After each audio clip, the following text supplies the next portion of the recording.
عزیز دوستو، مکہ مکرمہ کا وہ ماحول جس ماحول کے اندر ہر کوئی نبی پاک علیہ السلام کو معاذ اللہ تکلیف دینے کے در پہ تھا، مشرکین، کفار، منافقین، بت پرستی کرنے والے شمع نبوت کو بجھانے کی معاذ اللہ ہر طرح کی کوشش کر رہے تھے۔ جس راہ سے حضور گزرتے تھے کبھی کانٹے بچھا دیتے تھے، کبھی وہ کسی مرے ہوئے جانور کا بوجھ لا کے محبوب کی مقدس گردن مبارک پہ رکھ دیتے تھے۔ ہر طرف سے تکالیف، ہر طرف سے پریشانیاں، اور پھر اسی طرح نبی کریم علیہ السلام کے مقدس صحابہ کے ساتھ بھی ان کا رویہ نامناسب تھا۔ صحابہ کرام کو بھی اسی طرح وہ بے پناہ قسم کی تکالیف دیتے۔ آپ نے سن رکھا ہے کہ جو ان کا رویہ سیدنا بلال حبشی رضی اللہ تعالیٰ عنہ کے ساتھ تھا، حضرت عمار ابن یاسر رضی اللہ تعالیٰ عنہ کو جس طرح کی تکالیف دیتے تھے، حضرت خباب بن ارت کے ساتھ جو ان کا مزاج تھا، اور پھر اسی طریقے سے دیگر صحابہ کے ساتھ وہ بڑا سخت رویہ رکھتے تھے۔ اس ماحول کے اندر جب ہر طرف سے بظاہر آزمائشوں نے گھرا ہوا تھا، اللہ تعالیٰ نے سورہ الم نشرح کو نازل فرمایا۔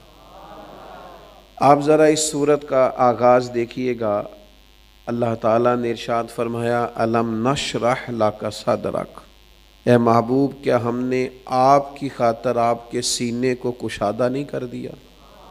کیا ہم نے آپ کی خاطر آپ کے سینے کو کشادہ نہیں کر دیا؟ حضرت موسیٰ علیہ السلام جب جا رہے تھے نا فرعون کی طرف تبلیغ دین کے لیے، تو انہوں نے ایک دعا مانگی تھی، وہ بھی قرآن مجید میں موجود ہے۔ انہوں نے دعا مانگی تھی رب اشرح لی صدری، یا اللہ میرا سینہ کشادہ کر دے۔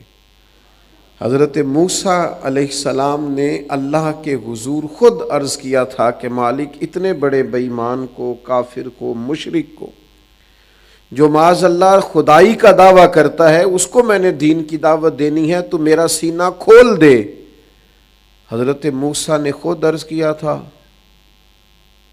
نبی کریم نے عرض نہیں کیا، خود ہی رب نے ارشاد فرما دیا، اللہ نے خود ہی ارشاد فرمایا الم نشرح لک صدرک، اے محبوب کیا ہم نے آپ کا سینہ کھول نہیں دیا، کشادہ نہیں کر دیا؟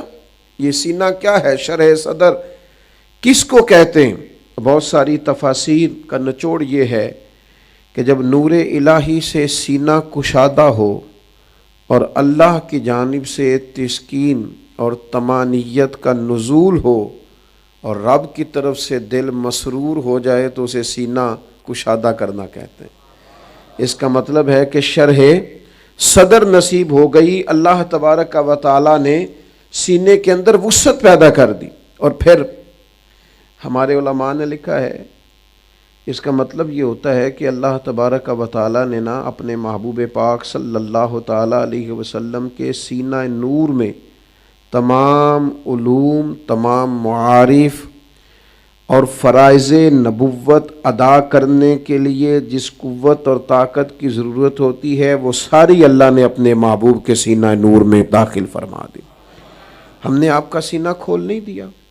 دیکھیے نا امام بوصیری کیا فرماتے ہیں، فرماتے ہیں فَإِنَّ مِن جُودِكَ الدُّنْيَا وَضَرَّتَهَا، محبوب دنیا اور آخرت میں جو بھی ہے نا، یہ آپ کے جود و کرم کا ہی مظہر ہے۔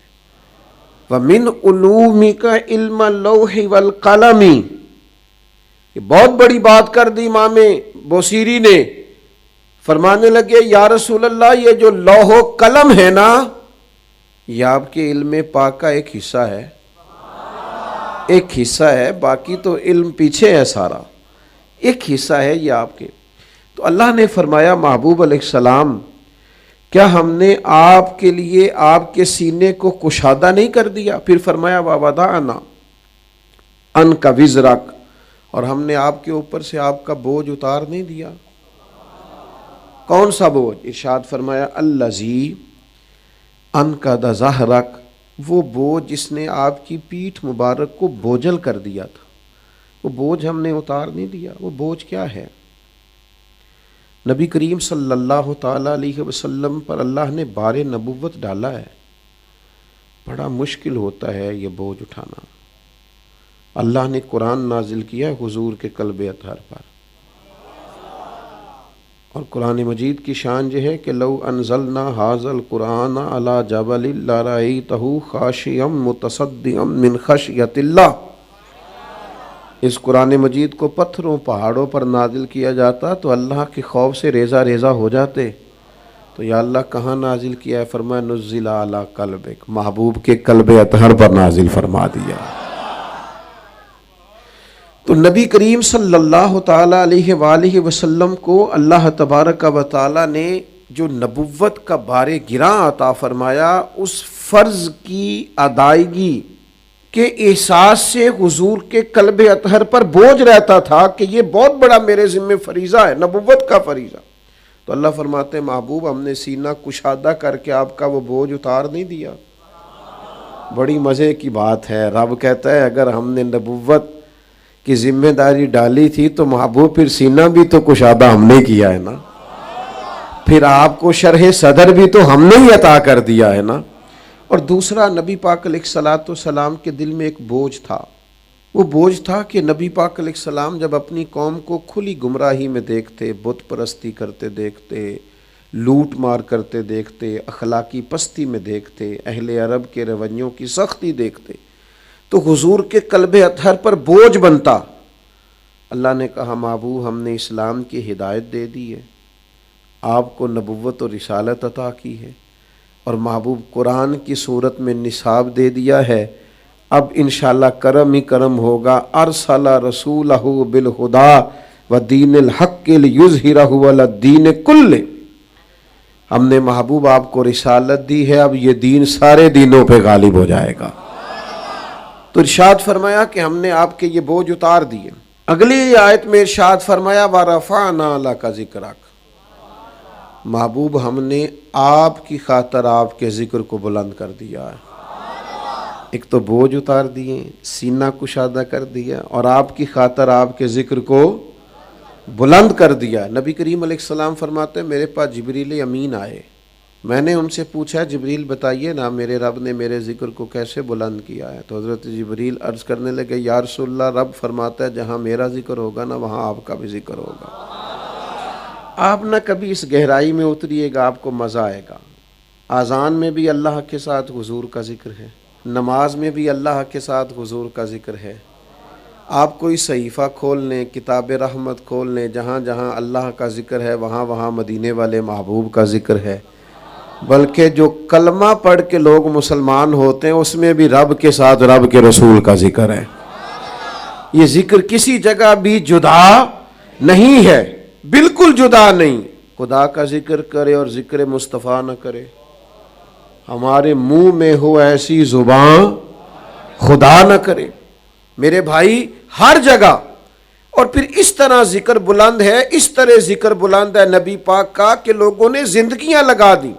کسی نے حضور کی سیرت لکھی، کسی نے نعت لکھی، کسی نے حضور کی شان میں کسی قسم کا قصیدہ لکھا، کوئی کہیں حضور کا ذکر کر رہا ہے، کوئی کہیں جتنی کتابیں میرے نبی کی شان میں لکھی گئیں شاید دنیا میں کوئی سوچ بھی نہ سکے. وَرَفَعْنَا لَكَ ذِكْرَكَ، اللہ نے بلندی عطا کر دی حضور کے ذکر کو. اور رب کہتا ہے میں نے کسی کے ذمہ نہیں لگایا، نہ خطیب کے، نہ ادیب کے، نہ شاعر کے، نہ نعت خواں کے، نہ مبلغ کے، نہ واعظ کے، نہ پیر کے، نہ مولوی کے. وَرَفَعْنَا لَكَ ذِكْرَكَ، محبوب ہم نے خود آپ کے ذکر کو آپ کی خاطر بلند کر دیا ہے، آپ کی خاطر ذکر کو بلند کر دیا. ایک تو کسی کا مرہون منت، اور دوسری بات پتہ کیا ہے، ہر چیز نے فانی ہو جانا ہے، ہر چیز ختم ہوگی، اور حضور کا ذکر کر بلند کرنے والا رب ہے. تو رب کو تو فنا نہیں نا، وہ تو ہمیشہ سے باقی ہے اور ہمیشہ باقی رہے گا. تو اللہ فرماتے ہیں ذکر ہی میں نے بلند کر دیا ہے. تو جیسے خدا کی خدائی موجود ہے، اللہ کی الوہیت ہر وقت سایہ فگن ہے، تو سمجھیے نبی پاک کا ذکر بھی ہر وقت موجود ہے.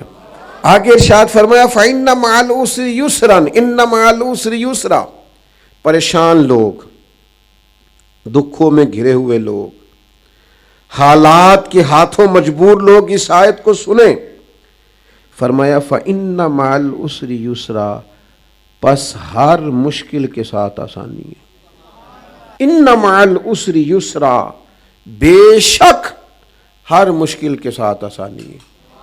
2 دفعہ قرآن مجید نے فرمایا دونوں آیتوں میں، ہر مشکل کے ساتھ آسانی ہے، بے شک مشکل کے ساتھ۔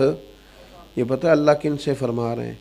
وہ جو صحابہ گھرے ہوئے تھے نا کفار کے نرغے میں، ستائے جاتے تھے، تکالیف دی جاتی تھیں، زد و کوب کیا جاتا تھا، تشدد ہوتا تھا، مارا جاتا تھا، تو کریم رب ان سے فرما رہا ہے گھبراؤ نہیں، ہر مشکل کے ساتھ آسانی ہے۔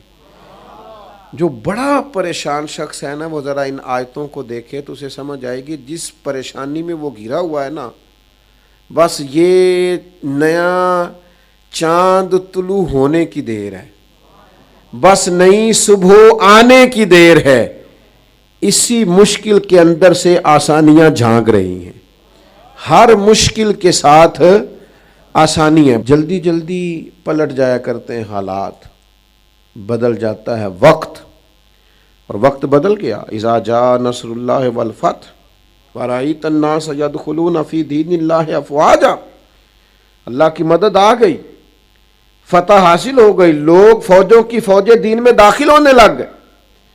یہ منظر لوگوں نے دیکھا، وہ جو کافر کل تک ستاتے تھے وہ گردنیں جھکائے کھڑے ہو گئے فتح مکہ کے دن۔ ہر مشکل کے ساتھ آسانی ہے میرے بھائیوں، گھبرانا نہیں، پریشان نہیں ہونا۔ کیا کہا کسی شاعر نے؟ اس نے کہا تھا حالات کے سہمے ہوئے لوگوں کو بتا دو، حالات بدل جاتے ہیں، ایک جیسے نہیں رہتے۔ آگے ارشاد فرمایا فَإِذَا فَرَغْتَ فَانْصَبْ، اے محبوب جب آپ فارغ ہو جائیں تو ریاضت میں لگ جائیں، وَإِلَىٰ رَبِّكَ فَارْغَب، اور اپنے رب کی طرف رجوع کریں۔ جب آپ فارغ ہو جائیں تو ریاضت میں لگ جائیں، وَإِلَىٰ رَبِّكَ فَارْغَب، اور اپنے رب کی طرف رجوع کریں۔ کیا معنی ہے کہ جب آپ فارغ ہو جائیں؟ علماء نے بڑا کچھ لکھا ہے اس پر، بڑی تفاسیر بیان کی ہیں، لیکن 2 باتیں جلدی سے۔ اللہ فرماتا ہے محبوب جب آپ ایک عبادت کر لیں تو دوسری عبادت کی طرف لگ جائیں۔ آپ نے فرائض نبوت ادا کر لیے، اب آپ عبادت میں لگ جائیں۔ حضرت عبداللہ ابن عباس فرماتے ہیں اس آیت کا معنی یہ ہے کہ محبوب فَإِذَا فَرَغْتَ فَانْصَبْ، جب عبادت سے فارغ ہو جائیں تو دعا میں مشغول ہو جائیں۔